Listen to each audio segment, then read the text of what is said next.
Olá, boa noite a todos. Que sejamos todos bem-vindos à oportunidade do estudo desta noite.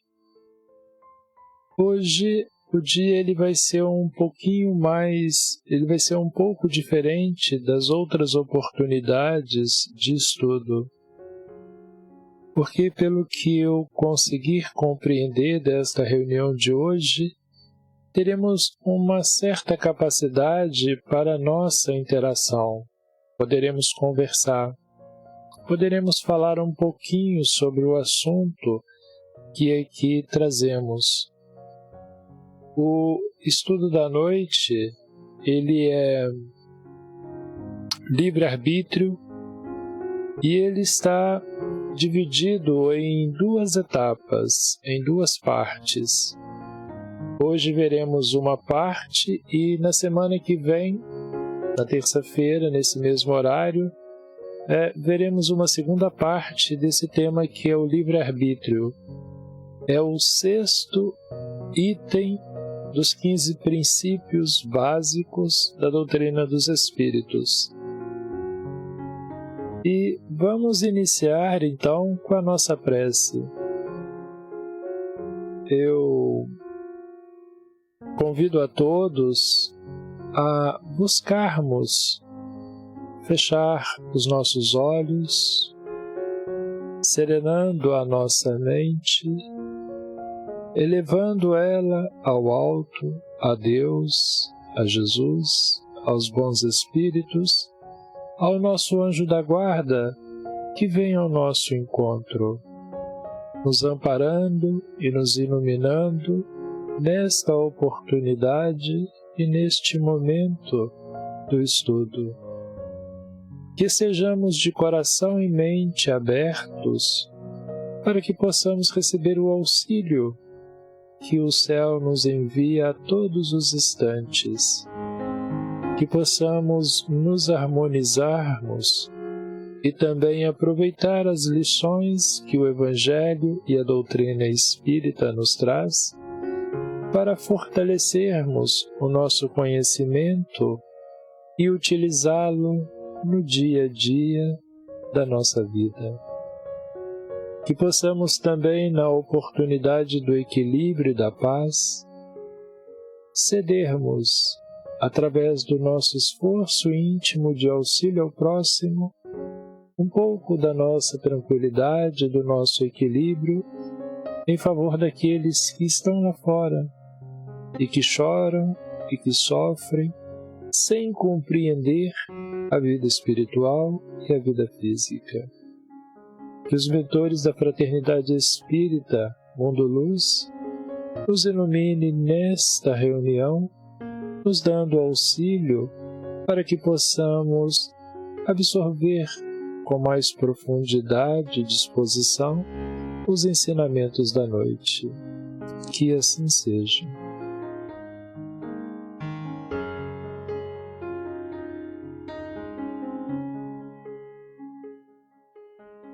Então nós vamos falar um pouco sobre o livre-arbítrio.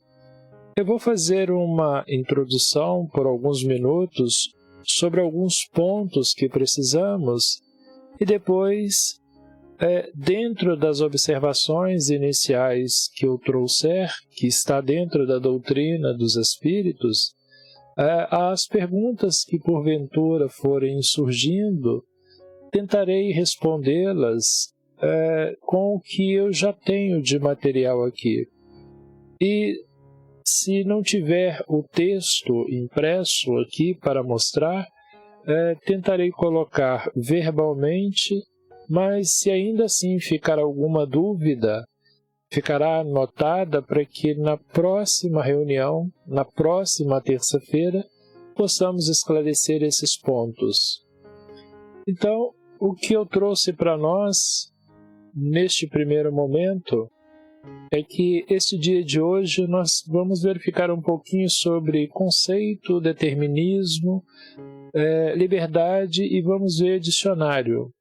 Será um resumo desses temas e essas são as obras que utilizamos no primeiro momento para dar base ao nosso estudo. E teremos na próxima semana esses livros que farão parte do nosso estudo. Será o Livro dos Espíritos e este outro, Filosofia Espírita, de João Nunes Maias, bem como os outros, como André Luiz, Emmanuel, e o Evangelho segundo o Espiritismo, e livros que hoje estamos utilizando e que na próxima semana também farão parte do nosso estudo. Vou tentar acompanhar vocês aqui. Ok. E nós começamos por uma observação que está lá no Livro dos Espíritos, na introdução, aonde Kardec nos chama a atenção. Porque uma coisa é lermos. Ok, vou voltar à página. Lembrando que essas informações, elas estão gravadas em vídeos e os vídeos ficarão publicados. Então, mesmo que eu passe por uma informação agora, poderá ser revisto o vídeo e tirar as dúvidas. Poderá, inclusive, com o vídeo dessa semana, fazer anotações, criarem perguntas para a semana seguinte podermos responder. Inclusive, se desejarem, podem fazer as perguntas ou fazer uma transmissão direta pelo meu Facebook, pelo endereço aí do Message, ou até mesmo colocando na mensagem aí que nós tentaremos recolher essas informações e poder anotá-las para responder no dia seguinte. Então,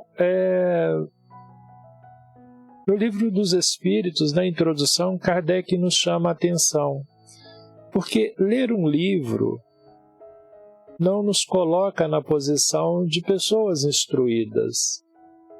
Ler o Livro dos Espíritos não nos auxilia simplesmente se lermos. É necessário que nós tenhamos a oportunidade de meditar em cada trecho dele para compreendermos as informações. Então, na introdução, Kardec chama a atenção quando ele dá uma definição de alma. Aqui nós não vamos verificar a definição de alma, mas vamos observar o que ele fala quando ele trabalha a definição de alma.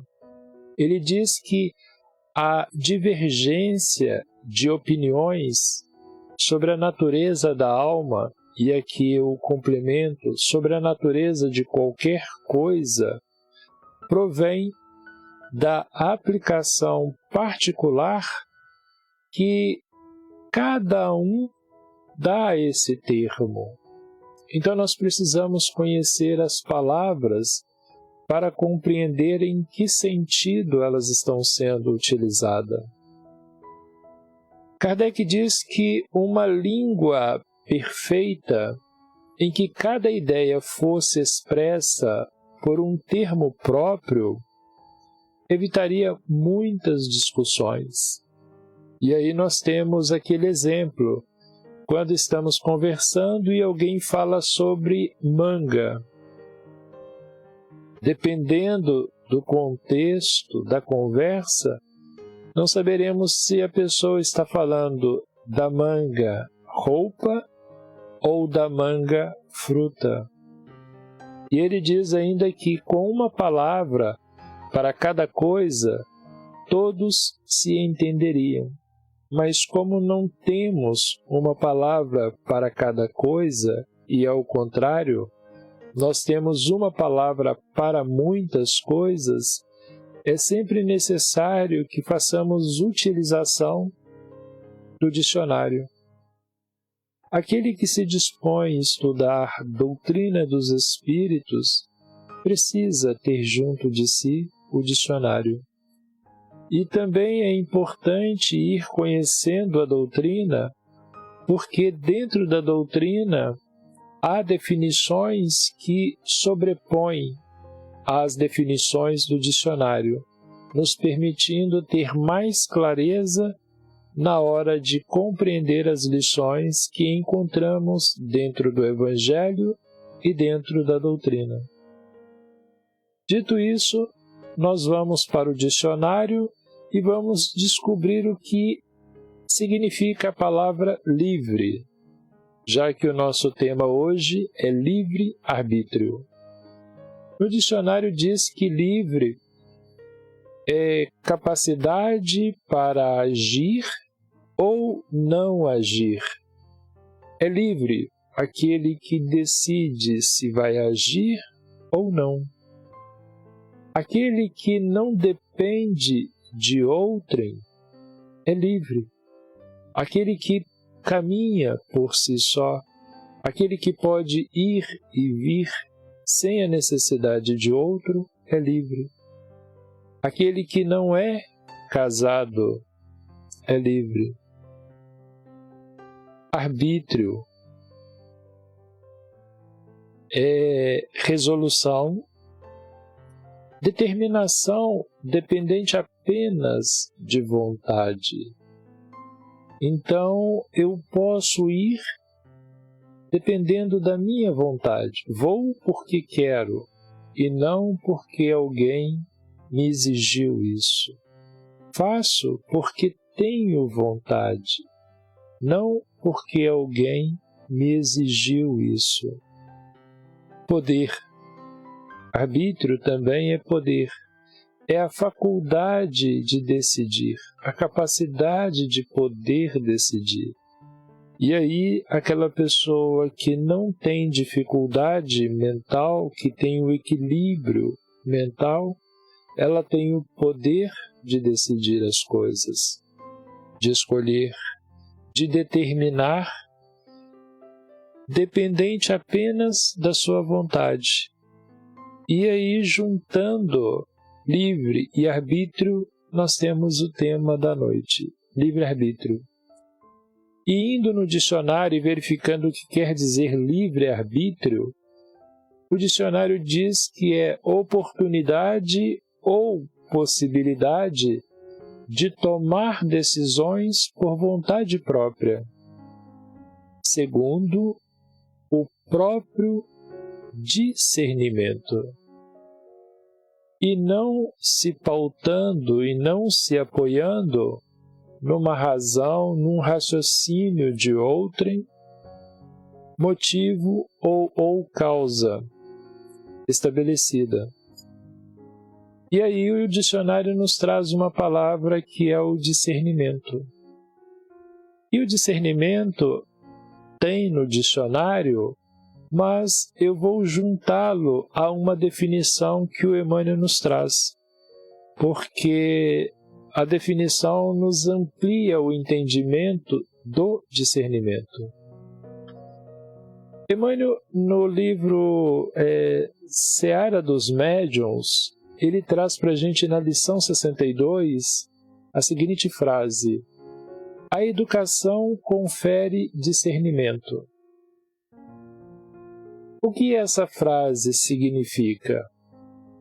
Se utilizarmos o dicionário para ampliar o entendimento dessa frase, nós vamos verificar que o dicionário diz que educação é ação ou efeito de educar, de aperfeiçoar as capacidades intelectuais e morais de alguém.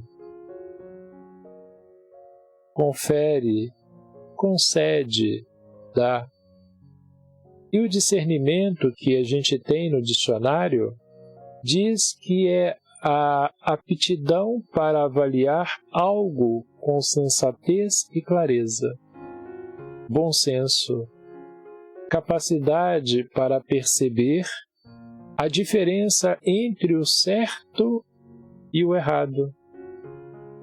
E aí nós vamos verificar que nesta frase que o Emmanuel começa a nos apresentar no livro Seara dos Médiuns, ela nos mostra que para que alguém possa ter discernimento, obrigatoriamente ele precisa se instruir. ele precisa se educar primeiro, ele precisa aperfeiçoar a sua capacidade, tanto intelectual quanto moral, porque através dessa educação é que vai ser concedido a ele o discernimento, que é a capacidade de perceber a diferença entre o certo e o errado e poder avaliar com bom senso e clareza o que ele quer fazer. E Emmanuel termina essa frase nos dizendo que, através dos ensinamentos espíritas, que o discernimento, aquele que o tem, é a luz que nos ensina a fazer bem todo o bem que precisamos fazer. Então, o espírita, ele precisa buscar conhecimento para poder fazer o bem com conhecimento de causa, porque ele sabe distinguir o que é certo e o que é errado, e ele tem sensatez, ele tem clareza, bom senso para avaliar essas coisas.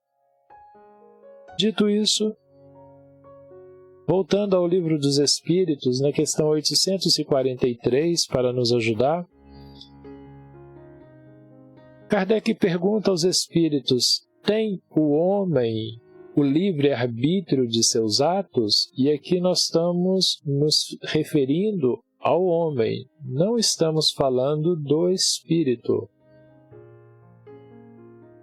Os espíritos respondem a Kardec: pois que tem a liberdade de pensar o homem, já que o homem pensa, igualmente o homem tem a liberdade de obrar.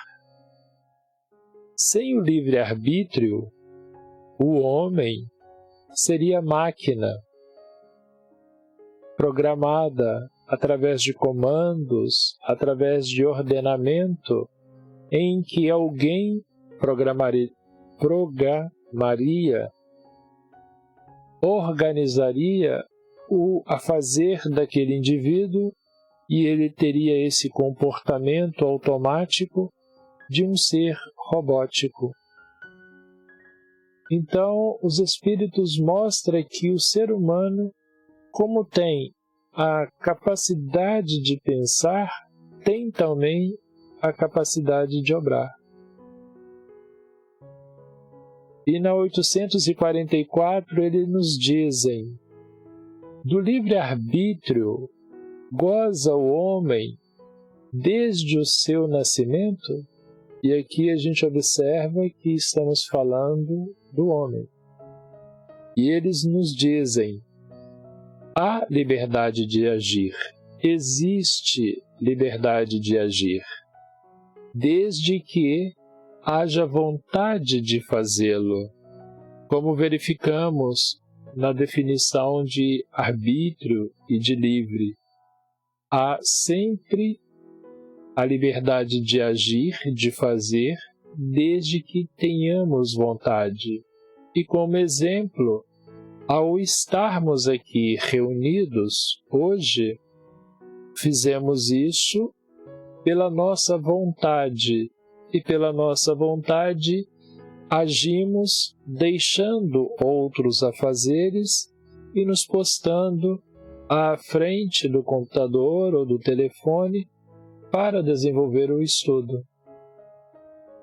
Nas primeiras fases da vida, o homem, quase nula é a liberdade dele, que se desenvolve e muda de objeto de interesse com o desenvolvimento das faculdades, da sua inteligência, da sua compreensão, estando seus pensamentos em concordância com o que a sua idade reclama. A criança aplica o seu livre-arbítrio àquilo que lhe é necessário. E aí nós temos uma imagem de uma criança que, pela sua capacidade intelectual, pelo seu desenvolvimento ela tem interesse em brincar de carrinho, mas à medida que cresce, que desenvolve, que os pensamentos se elevam, que a faculdade se expande, o seu interesse muda. E aí, ao invés de brincar, ele passa a utilizar o veículo para o seu bem-estar, movimentá-lo. E no livro que é o Espiritismo, tem umas questões lá que eu vou trazer para que nós possamos compreender, que diz o seguinte: tem o homem o livre-arbítrio? Ou está sujeito a fatalidades? Então, eles nos trazem a seguinte informação: se a conduta do homem fosse sujeita à fatalidade, não haveria para ele nem responsabilidade do mal, nem mérito do bem que pratica. Então, se o homem estivesse sujeito à fatalidade, ele não teria responsabilidade do mal que ocorre com os seus atos e nem teria mérito daquilo que ele faz e que surge como um bem. Se eles dizem que não há fatalidade, o que acontece, então, quando algo nos acontece? E aí eu trouxe um exemplo que é bastante interessante, que é este aqui. Vamos ver ele aqui.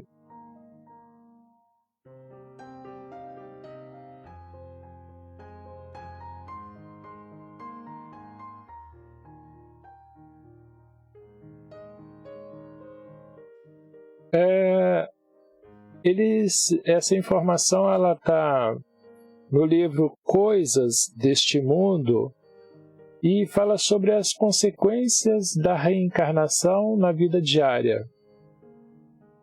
Então, o Francisco Cândido Xavier, ele trouxe para a gente, através do Cornélio Pires, a seguinte informação: Tunico viveu na farra, bebendo pinga aos canecos. Hoje é homem renascido de fígado em pandarecos. Como a gente estava observando ali, eles falam que se houvesse fatalidade, o homem não teria responsabilidade pelos seus atos e nem méritos pelo bem que faz. E aí, Cornélio Pires nos traz essa informação. Tunico viveu na farra, bebendo pinga aos canecos. E aqui ele traz para a gente a ideia de uma existência passada. Porque ele fala, hoje é homem renascido de fígado em pandarecos, nos trazendo uma clareza de que as doenças que surgem no ser humano, elas têm uma razão de ser. Em um outro quadro, Tatão perseguiu Quinquim até matá-lo a facão. Mas Quinquim hoje nasceu como filho de Tatão. Em um outro quadro, Tião pisou Josefina, maltratou Josefina. Faleceu Tião, zombando dela, Josefina. Hoje, Tião é um menino enjeitado pela família, pela sociedade, que Josefina, numa nova encarnação como Tião, já que ele se encontra como menino, ela o tutela, ela o ampara. Rita matou o velho tio com pancadas no monjolo, que é um engenho rústico. Hoje, ele é neto que Rita acaricia no colo. Então, Cornélio Pires nos mostra que os acontecimentos que surgem na vida do ser humano não está sujeito a fatalidades, porque se estivéssemos sujeito à fatalidade, não seríamos responsáveis pelo mal que fazemos e nem pelo bem que praticamos. Kardec ainda escreve que toda punição seria uma injustiça se nós estivéssemos sujeitos à fatalidade. Se fôssemos sujeitos à fatalidade, toda punição seria uma injustiça e toda recompensa um contrassenso. O livre-arbítrio do homem, a liberdade de ir e vir, a liberdade de pensar e agir, de fazer, é uma consequência da justiça de Deus. É um atributo que a divindade imprime àquele e o eleva acima de todas as outras criaturas. Então, o livre-arbítrio é uma condição nata e natural do ser divino, do homem, e é impresso neste indivíduo quando ele surge no universo, e Deus o coloca, inclusive, acima de todas as outras criaturas. Por isso que no nosso universo terreno, somos nós que determinamos as condições de vida dos outros seres. Plantas e animais ficam subordinados à nossa vontade e à nossa inteligência. Ainda nessa questão, os Espíritos dizem, e Kardec anota, é isto tão real, esse livre-arbítrio, que a estima dos homens uns pelos outros baseia-se na admissão desse livre-arbítrio. Nós temos admiração por aqueles que têm liberdade. Quem, por uma enfermidade, loucura, embriaguez ou idiotismo, perde acidentalmente essa faculdade de ter liberdade, de ser livre, de se valer do seu livre-arbítrio, é lastimado ou desprezado pela sociedade. Então, como nós compreendemos esse livre-arbítrio no nosso dia a dia? O que eu faço com a minha compreensão pelo livre-arbítrio que eu tenho em fazer as coisas?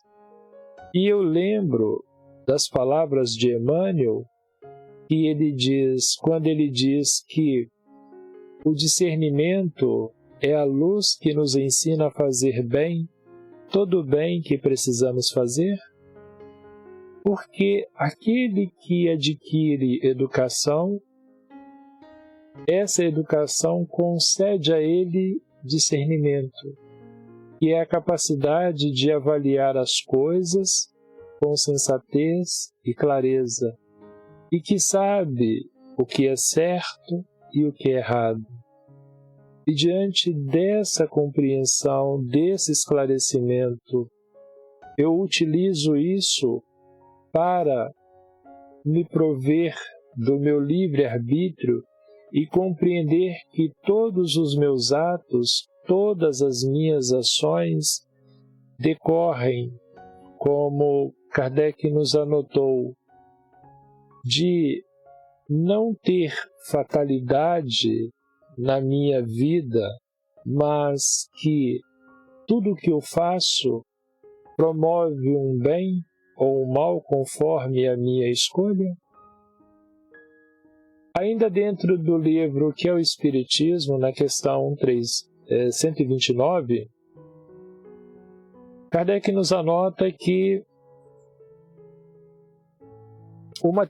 ainda na 128, Kardec ainda diz que o materialismo o materialista que faz todas as faculdades morais e intelectuais, o materialista que faz todas as faculdades morais e intelectuais dependerem do órgão, porque o materialista diz que se o indivíduo é inteligente, se ele é correto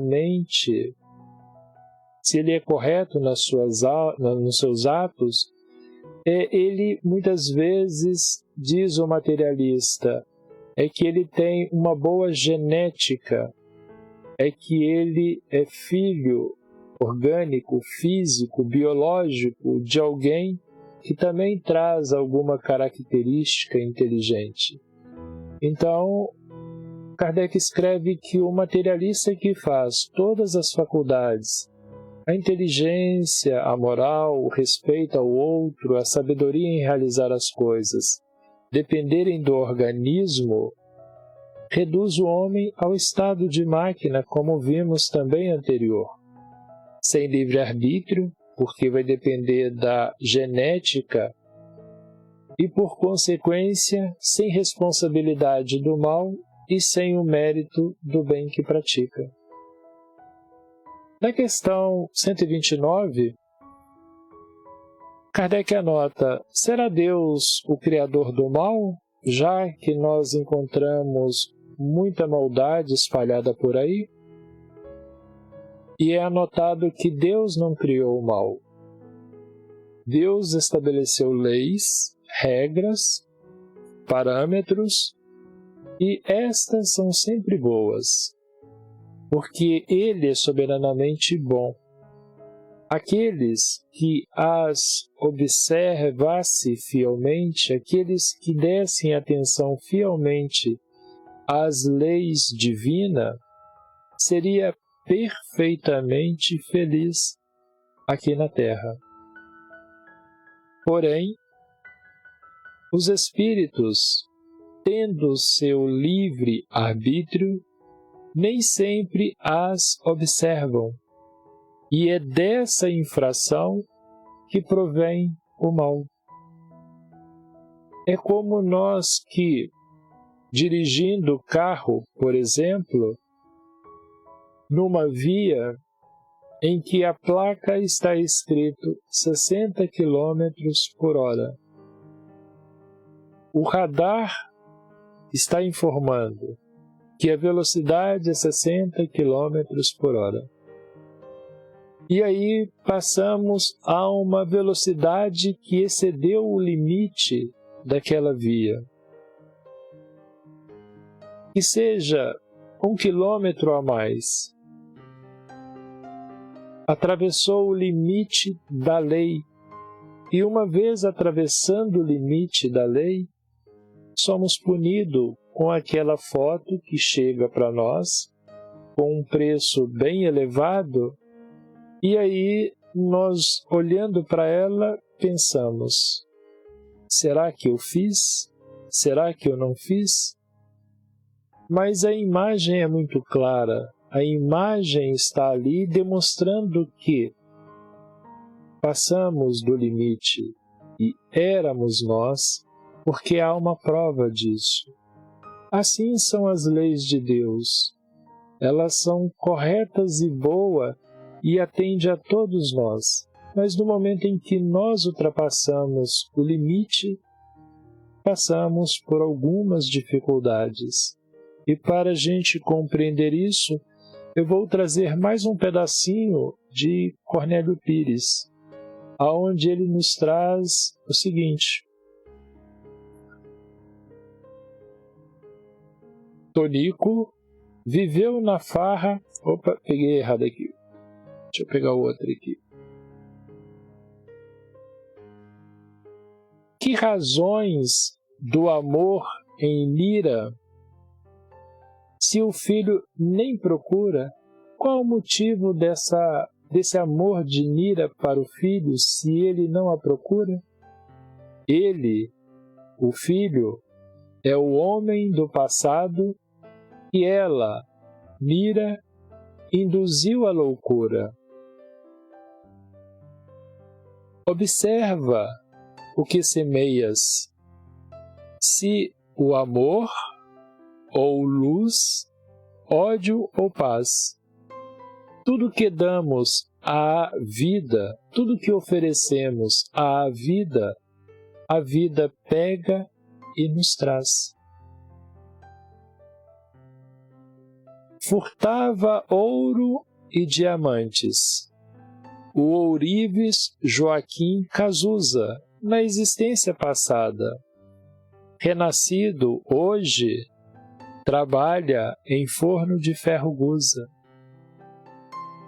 Isso nos auxilia a olhar para dentro de nós e buscar compreender qual a dificuldade que eu tenho no meu dia a dia. Que luta eu enfrento no decorrer do meu dia?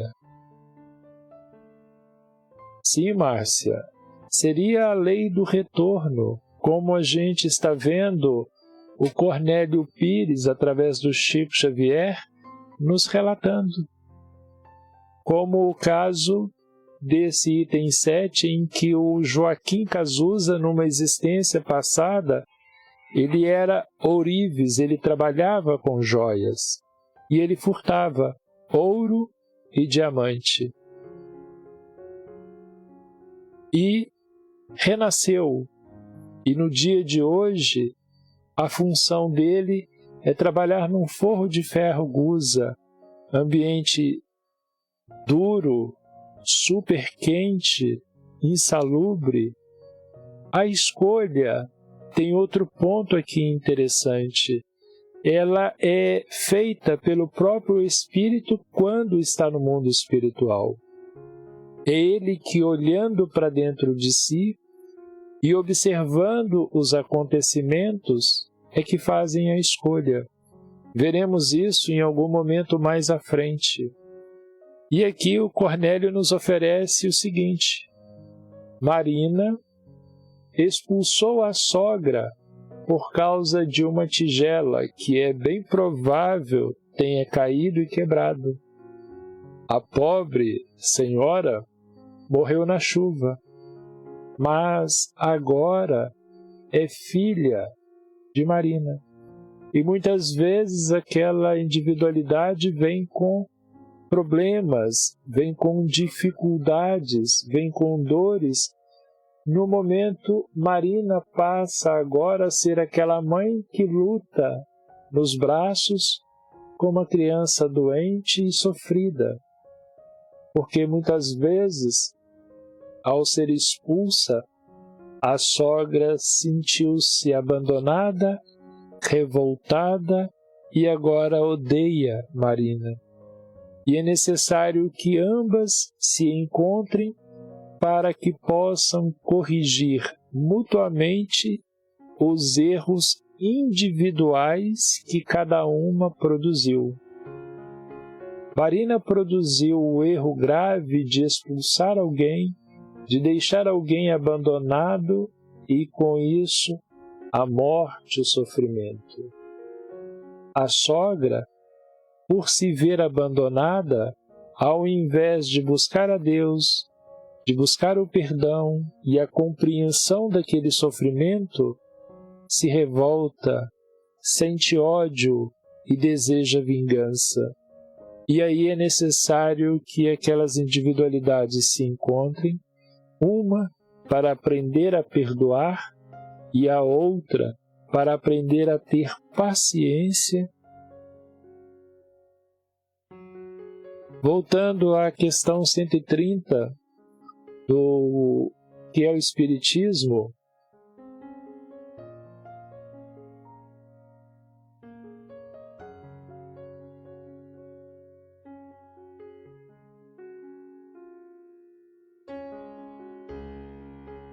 temos a seguinte pergunta de Kardec: o homem já nasce bom ou mau?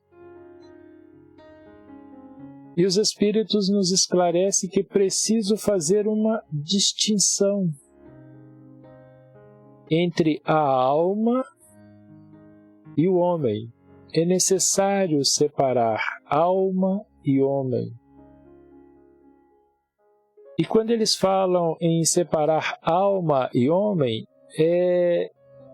nos pede para ter a seguinte lógica: a alma é o ser inteligente do universo e o homem é o uniforme que recebe aquela alma para que aquela alma, revestida do seu uniforme adequado, possa realizar o aprendizado que se encontra na sua cartilha, no seu planejamento. Então é preciso fazermos uma distinção entre a alma e o homem. A alma, o espírito, aquele que vive fora do mundo material, é criado simples e ignorante, isto é, nem boa e nem má essa alma quando ela é criada. Porém, suscetível, em razão do livre-arbítrio, essa alma de seguir o bom ou o mau caminho, ou, por outra, de observar ou infringir as leis de Deus. Então a alma tem essa capacidade de fazer escolha. Ela é criada simples e ignorante, não é boa e nem é má, mas ela tem a liberdade de, ao momento em que vai se desenvolvendo, crescendo, se criando, de fazer escolhas. E ela pode observar ou infringir as leis de Deus. Já o homem nasce bom ou mau. A alma pode decidir se ela vai escolher um bom caminho ou não. Ela, a alma, decide se infringe a lei de Deus ou não. Já o homem, os Espíritos dizem que pode nascer bom ou podem nascer mal. Segundo seja ele, o homem, a encarnação de um espírito adiantado ou atrasado. E aí, para a gente compreender essa questão, nós vamos observar um pouco o Livro dos Espíritos com relação ao Espírito. Lá no Livro dos Espíritos, nós vamos primeiro na questão 76, onde os Espíritos dizem para nós que pode-se dizer que os Espíritos, e aqui com letra E maiúscula, são seres inteligentes da criação, povoam o universo fora do mundo material. Então, os Espíritos, seres inteligentes da criação e povoam o universo fora do mundo material. Não era necessário a matéria para que o Espírito exista, mas a matéria é utilizada pelo Espírito para se aperfeiçoar. E eles continuam dizendo que o Espírito é, se nós quisermos, porque no nosso dicionário eles ainda não têm palavras adequadas para definir o que é o Espírito realmente para nós. Então eles nos alertam. O Espírito é, se nós quisermos, ele pode ser uma chama, ele pode ser um clarão, ou ele pode ser uma centelha etérea. Nós é que definimos como o Espírito é para nós. Mas sabemos que o Espírito é o ser inteligente da criação e sabemos que o Espírito povoa o universo fora do mundo material. E eles dizem para nós que o espírito, essa chama ou essa centelha etérea, ela tem uma cor que, se pudéssemos vê-la com os nossos olhos, que para nós vai do escuro, conforme essa chama escura, ao brilho do rubi, conforme essa chama. E conforme o espírito é mais ou menos puro. Então, os espíritos nos mostram que nós temos o espírito escuro, que é menos puro, e o espírito cor de rubi, que é mais puro. E aí eles nos dão um caminho entre um e outro. E esse caminho ele é infinito. Há uma imensa gradação de espíritos aqui, de espíritos em condições evolutivas. E aí a gente vai nesse quadro didático para a nossa meditação. Aqui, o ser humano ele surge fisicamente na condição de bebê. Nada sabe, nada pode fazer, depende de tudo para que alguém o auxilie na alimentação, no banho, no ir e vir e no vestir. Ao longo dos anos, esse corpo amadurece, aprende coisas e começa a se tornar independente. E com o passar dos anos, vai adquirindo liberdade. Aqui já pode sair sozinho, já busca vestir a roupa que deseja e na hora da refeição, muitas vezes recusa o alimento dizendo à mamãe: não gosto disso, não quero comer. E a mamãe, sábia, compreendendo a liberdade que o filho vem adquirindo com o seu amadurecimento, vai dando a ele a possibilidade das escolhas. Aos 25 anos, já se tornou dono de si e já tem responsabilidade. E já também começa a auxiliar e orientar aqueles que menos sabem. E ao passar dos anos, continua crescendo, amadurecendo, adquirindo conhecimento, sendo mais livre para escolher as coisas, mas também mais sábio. Tanto que nessa idade é que, na maioria das vezes, recebemos uma grande quantidade de multa de trânsito. Já quando alcançamos essa idade e essa outra, compreendemos o valor financeiro, compreendemos a necessidade da responsabilidade em respeitar as leis e somos mais cuidadosos conosco e com aqueles que estão à volta. E o corpo físico alcança os 100 anos de idade até que um dia ele deixa de existir.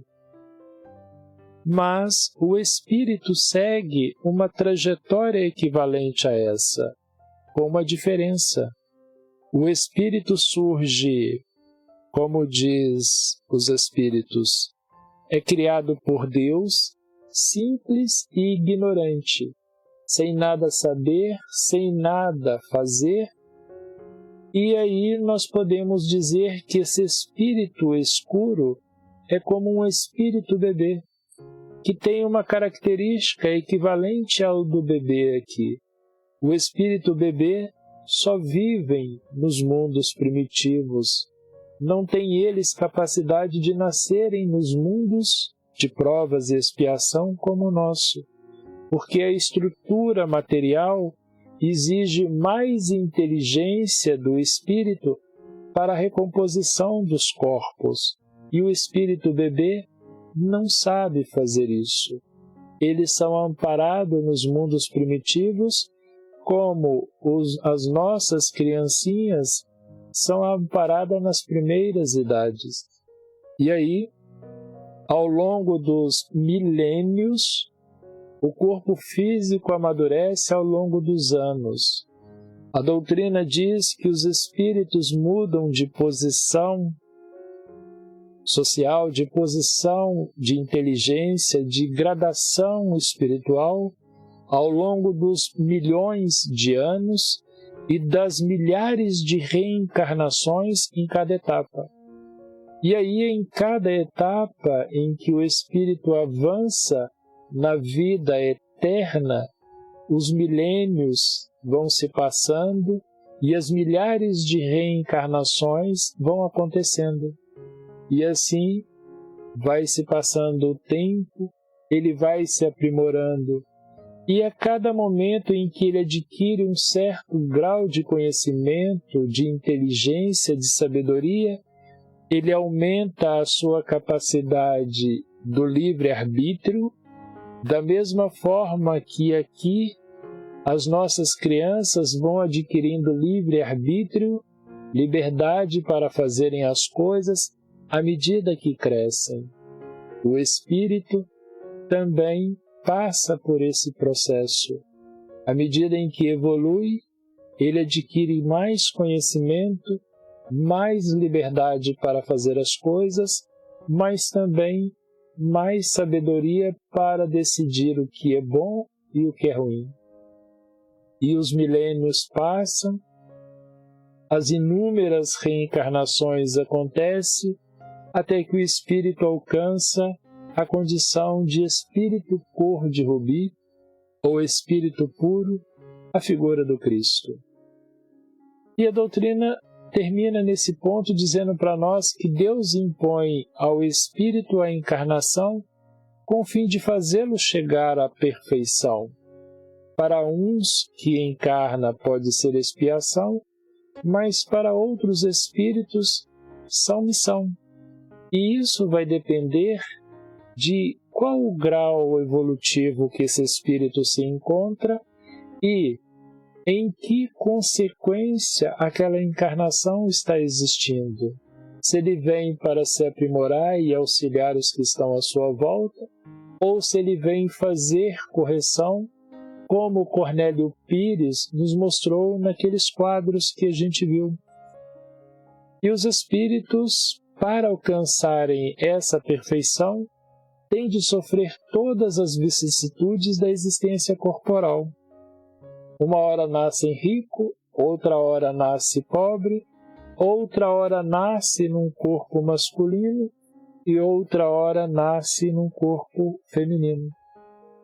Porque a doutrina nos diz, lá na questão 738, que os corpos humanos são meros disfarces com que os espíritos aparecem no mundo. E assim, conforme o grau evolutivo do espírito, conforme a sua necessidade de reencarnação, ele vai a um determinado planeta, a um determinado mundo, e chegando nesse mundo, ele absorve fluido cósmico universal deste planeta, constitui o seu corpo espiritual que vai permiti-lo caminhar por este planeta, e é o corpo espiritual que fornece a moldura para a constituição do corpo físico e o elemento vital para a manutenção do corpo físico. Então nós vamos verificar que o espírito surge no mundo disfarçado de um ser humano e utilizando um determinado corpo. Voltando aonde nós estávamos, lá na questão 130, é onde eles dizem: preciso fazermos uma distinção entre a alma e o homem. A alma é criada simples e ignorante, e ao longo dos milênios e ao longo das milhares de reencarnações, ela pode, pelo seu livre-arbítrio, fazer escolhas boas ou más, e por isso que renascem com grandes dificuldades aqueles que erram excessivamente, e são mais tranquilos aqueles que renascem para aprendizado, para aprimoramento e não para resgate de uma falta cometida. E eles dizem que o homem, por isso que eles nos pedem para fazer uma distinção, uma separação entre alma e homem. E diz que o homem pode nascer bom ou mau, diferente da alma ou do espírito que nasce simples e ignorante e que no curso da sua existência eterna, a alma, quando acerta, se beneficia da escolha boa que fez. Quando erra, ela tem que retornar e refazer o que não fez bem feito. E o homem nada mais é do que o espírito disfarçado que, sendo ele bom, o espírito, é natural que o homem será um bom. E sendo o espírito mau, é natural que o homem que nasce vai ser mau, porque nele, naquele homem, está encarnado um espírito atrasado. E quando o homem é bom, nele, naquele homem, está encarnado um espírito adiantado. Tranquilo até aí? Bom, eu vou dar por encerrado essa primeira parte de informação. Vou ficar aberto a perguntas ou observações e, à medida em que isso ocorrer, por alguns instantes ainda, eu posso apresentar material que ainda tem. De outro modo, nós poderemos ver isso mais à frente. Deixa eu ver o que Reginaldo está pedindo aqui. Nas colocações de Cornélio Pires estão reações teoricamente escolhidas pelo livre-arbítrio. Até que ponto este livre-arbítrio não é cerceado? Ou seja, poderá haver imposição e reação? Encaixar aí a imposição da reencarnação? Bom, Reginaldo, vamos utilizar a nossa vivência física para descrever o que acontece no mundo espiritual. No nosso mundo, quando alguém comete uma falta, o que nós fazemos é, através da lei que ele infringe, a nossa lei diz que ele tem que ser preso, recolhido. E é o que fazemos. Nós chamamos o indivíduo que errou, mostramos para ele aonde ele errou, julgamos que ele fez errado e a pena da lei impõe a ele determinada regra e aplicamos essa regra nele, goste ele ou não. E durante alguns anos o mantemos recluso. Assim também são com os espíritos endurecidos, que, não desejando se melhorarem, por algum tempo ficam no mundo espiritual, mas, dependendo da circunstância e do comportamento, Deus traz a eles a necessidade do renascimento por uma certa imposição. É o que nós verificamos. Deixa eu ver se eu pego aqui o do Cornélio Pires, o exemplo que ele nos traz no terceiro quadro. Deixa eu localizá-lo aqui.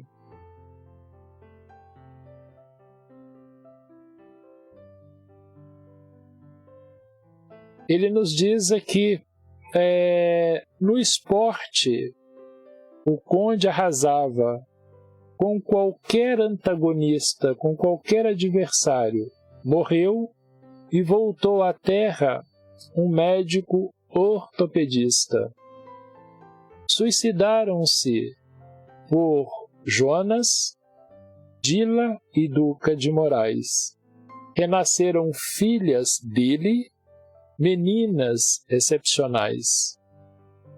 Para livrar-se da gula, pediu Juquinha Garrido, vida nova em corpo novo, de estômago enfraquecido. Por que Joaquim tanto apoia a filha que o não releva? Ela, a filha, é a mulher que ele mesmo um dia atirou na treva. Então, Deus, ele traz para as individualidades circunstâncias como a que existe na nossa vida física. Aliás, as nossas leis físicas são um espelho mal formado ainda, muito rude, das leis divinas. Então, aquele indivíduo duro sofre uma imposição de uma reencarnação, trazendo algumas características dessa natureza. Mas, à medida em que o espírito cresce, à medida em que o espírito evolui, como a gente viu nesse quadro aqui, deixa eu chegar nele. Opa! Ele não está indo certo.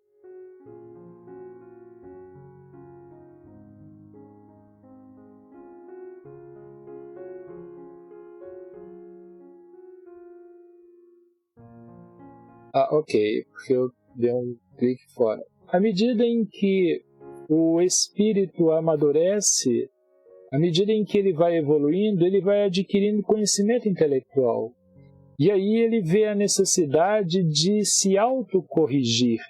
Como nós, que quando criança e quando jovem, o nosso pai fala, vai para a escola, filho, estuda, filho, a educação te ajuda, olha, no futuro a vida vai ser melhor se você estudar. E a gente ignora o ensinamento dos pais. E aí, quando crescemos, o que fazemos? Buscamos a escola, depois a escola de nível de 2º grau e, por fim, a faculdade. Poderíamos ter formado aos 20 anos, formamos aos 50. Então, nós, à medida em que adquirimos conhecimento, fazemos aqui escolhas melhores para nós. O espírito, quando está no mundo espiritual, à medida em que ele cresce, à medida em que ele adquire sabedoria, conforme Emmanuel nos diz, quando ele fala que a educação confere discernimento, e o discernimento é a luz que nos ensina a fazer bem, todo o bem que precisamos fazer, o espírito passa a buscar corrigir o seu passado e renasce com as diversas dificuldades. E aí tem uma coisa interessante que muitas vezes a gente para assim.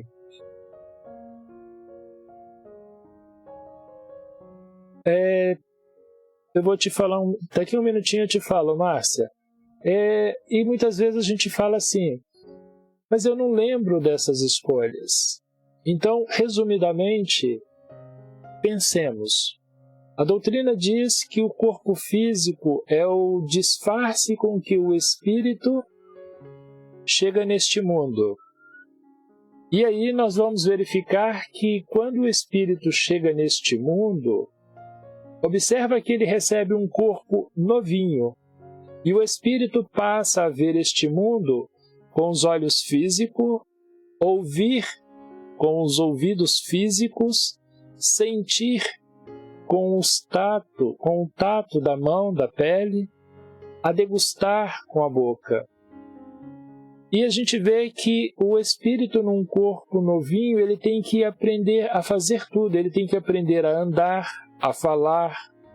E ele é um espírito milenar, ele já reencarnou milhares e milhares de vezes. E toda vez que ele renasce, ele precisa desenvolver tudo novamente. Ele precisa aprender a falar, ele precisa aprender a andar, a sentir e a perceber. E aí nós precisamos ter em mente que o corpo novinho que ele recebeu também tem uma memória novinha e branca, uma memória física que não tem absolutamente nada. Tanto que o espírito precisa ir aprender a escrever novamente. Mas ele é um espírito milenar, já viveu milhares e milhares de vezes, e ainda assim ele precisa de ir à escola, aprender as primeiras letras, os primeiros números, para depois ele se deslanchar por si. O que nós vamos compreender é assim: quanto mais o indivíduo estuda, mais ele escreve na sua memória física. Quanto mais ele escreve na sua memória física, mais informação vem do mundo espiritual complementar, ampliar aquela memória física com os dados que ele está desenvolvendo. Por isso que na sala de aula, por exemplo, depois de 40 minutos o professor falando sobre física, sobre química, matemática, aí a turma levanta e fala: professor, não entendi nada. E o professor fica bravo. 40 minutos falando e vocês ainda dizem que não entendeu nada. Mas aí vem 1, 2 ou 3 alunos daquela turma e fala: professor, compreendi a matéria. O que há com eles? São almas especiais? Têm corpo físico? Ou são almas que, além de ter vivenciado aquela matéria em outras existências, vêm escrevendo com disposição e força de vontade aquele novo conhecimento na memória física? Como a memória física está repleta de informações que ele já conhece, a memória espiritual vai complementando as lacunas, e é por isso que nós temos os gênios que verificamos por aí. Com relação a Márcia, nossas escolhas, através do livre-arbítrio, podem ser cerceadas pela espiritualidade amiga? Sim, Márcia, dependendo da nossa atitude, sim. A Ana colocou uma resposta muito interessante do Livro dos Espíritos, que, por exemplo, pode um homem mau, com o auxílio de um mau espírito que lhe seja dedicado, fazer mal ao seu próximo? E a resposta é não. Deus não permitiria que isso acontecesse. Então, não é possível que alguém consiga fazer mal ao outro se aquele outro não tem que passar por isso. E como é que os espíritos cerciam a nossa capacidade de fazer mal? É simples. Se eu desejo prejudicar alguém, então eu planejo aonde eu vou fazer isso e como eu vou fazer. Os espíritos se aproximam daquele que não tem que passar pelas dificuldades e o inspira a mudar de caminho, a sair mais cedo, a sair mais tarde, a fazer algo diferente que impeça que eu seja capaz de atuar sobre ele. Podem eles também, se eu desejo fazer algo, me sugerir que eu suba uma escada. Eles, sabendo da condição da escada, sabem que ela está frágil e que meu peso nela vai fazer com que ela quebre e eu caia. Então eles não vão quebrar o degrau da escada, mas vão me intuir, vão fazer com que eu tenha atenção em alguma coisa que me faça sentir vontade de subir a escada. E subindo a escada, no ponto adequado, ela quebra, dado o meu peso, e aí eu caio e um acidente ocorre.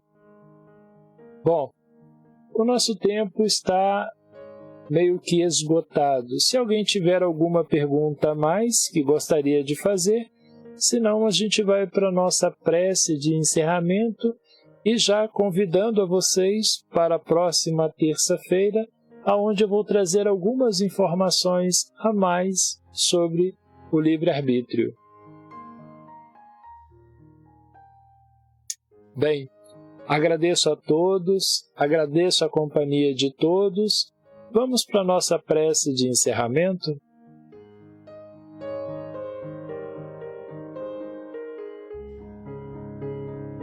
Elevando o nosso pensamento a Deus, possamos agradecê-lo a oportunidade do encontro, o amparo que nos traz, juntamente com os bons espíritos que vêm ao nosso encontro nos amparar através da nossa disposição de estarmos aqui, de buscar nos instruirmos para que sejamos mais claros, mais objetivos nos nossos afazeres, dado a ampliação do nosso entendimento.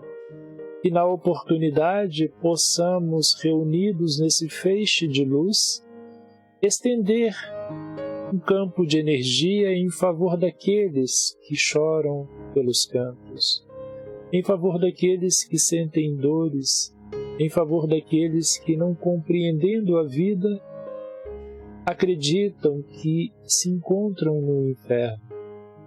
E que, aproveitando a oportunidade, sejamos capazes de doar também parte desta energia no contato diário com aqueles que estão à nossa volta, pela palavra amena, pelo bom pensamento, pelo olhar digno quando nos dirigimos a alguém, pelo exemplo de nossa conduta em relação ao que temos que fazer para que o outro, nos observando, através desse exemplo, possam ser arrastados para o bem.